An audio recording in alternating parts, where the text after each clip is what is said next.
PN junction का जब biasing होता है, मतलब बैटरी से जोड़ा जाता है, तो दो प्रकार से जोड़ सकते हैं। एक फॉरवर्ड में, जब positive terminal of the battery को P side of the PN junction से जोड़ते हैं, उलट देते हैं, तो रिवर्स बायसिंग। तो जंक्शन क्षेत्र जो है, पीएन जंक्शन का जो जंक्शन रीजन है, उसका थोड़ा सा बिहेवियर आपको याद रखना है, नहीं तो ऐसे क्वेश्चंस का आप आंसर नहीं कर पाएंगे। वो ये कि जो पीएन जंक्शन है, पीएन जंक्शन है, उसमें हो क्या रहा है, तो आप कहेंगे पी साइड में होल्स ज़्यादा थे मेजॉरिटी कैरियर, और एन साइड में इलेक्ट्रॉन्स ज़्यादा थे मेजॉरिटी कैरियर। तो जहाँ पे इनका जंक्शन क्षेत्र बना वो तो काफ़ी पतला रहता है, हम बड़ा दिखा रहे हैं अभी, तो वहाँ पे यहाँ का मेजॉरिटी कैरियर को दिखाई देगा कि अरे इधर पे बहुत सारा होल्स है, वो कंबाइन कर जाएंगे, उछल के इधर भागेंगे, होल्स उछल उधर भागेगा। ऐसा करने की वजह से जब वो इलेक्ट्रॉन इसको दे दिया तो यहाँ पे पॉजिटिव आयन्स इसके सरफेस पे दिखाई देने लगेंगे। क्या मैंने बोला?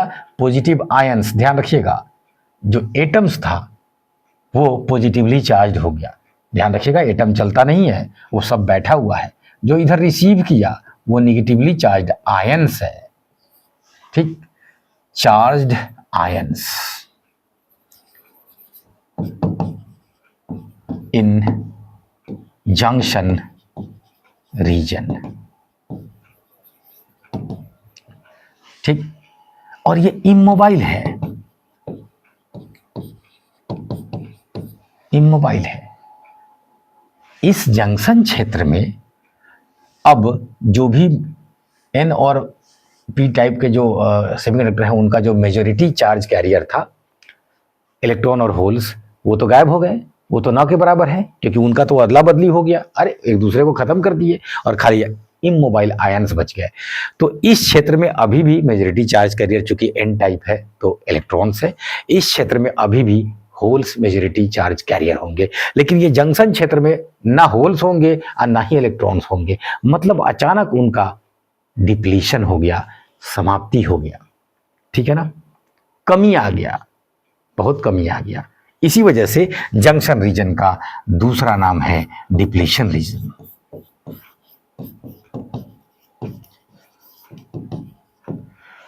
अगर आप इसको फॉरवर्ड बायस कर दिए, मतलब इसको positive terminal of the battery से जोड़ दिए, तो वो इसको धकेलेगा, इसके पॉजिटिव होल्स को। ये सब होल्स है, इधर इलेक्ट्रॉन्स है, तो इनको धकेलेगा, बोलेगा चलो टप जाओ, ठीक। इधर इलेक्ट्रॉन को निगेटिव टर्मिनल धकेलेगा, चलो टप जाओ। मतलब ये टपने की प्रक्रिया तेजी से और बढ़ जाएगी, मतलब जम के करंट फ्लो करेगा फॉरवर्ड बायसिंग में।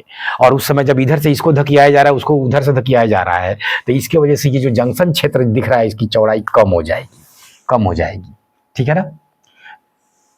इसको टपने के लिए कम से कम इतना पोटेंशियल चाहिए, जो ये रोक रखा था उसके ऊपर चाहिए, उतना तो कम से कम चाहिए, उसके ऊपर चाहिए, तब टपेगा ये, तब ये काम शुरू होगा।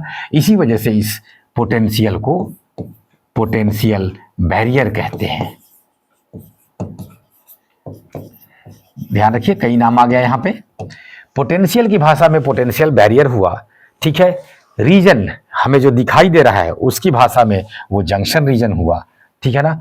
और चूंकि वहां पे मेजॉरिटी चार्ज कैरियर्स की इतनी कमी है, इसलिए वो डिप्लीशन रीजन हुआ। क्लियर है? मैंने इस एक क्वेश्चन में कई बातें क्लियर की, तो ध्यान रखिएगा, इस पे खुद 10 क्वेश्चन बनेंगे अलग अलग। एनीवेज, फॉरवर्ड किए हैं तो वो चपा गया, पतला हो गया। रिवर्स किया करेंगे तो सारा काम उल्टा हो रहा होगा, तो वो जंक्शन रीजन और बड़ा हो जाएगा रिवर्स में, और कहेगा हम करंट को फ्लो नहीं होने देंगे। तो ये रिवर्स बायस में पूछ रहा था, तो इसमें पोटेंशियल बैरियर बढ़ जाएगा, बढ़ जाएगा। और ये कब होता घटने वाला काम, तो कहते ये फॉरवर्ड में होता, ठीक है ना। तीसरा और चौथा ऑप्शन थोड़ा सा यहाँ पे डिस्कस कर लेने वाला है। देखिए, जो चार्ज कैरियर है उनका जो संख्या है वो क्यों बदलेगा भाई?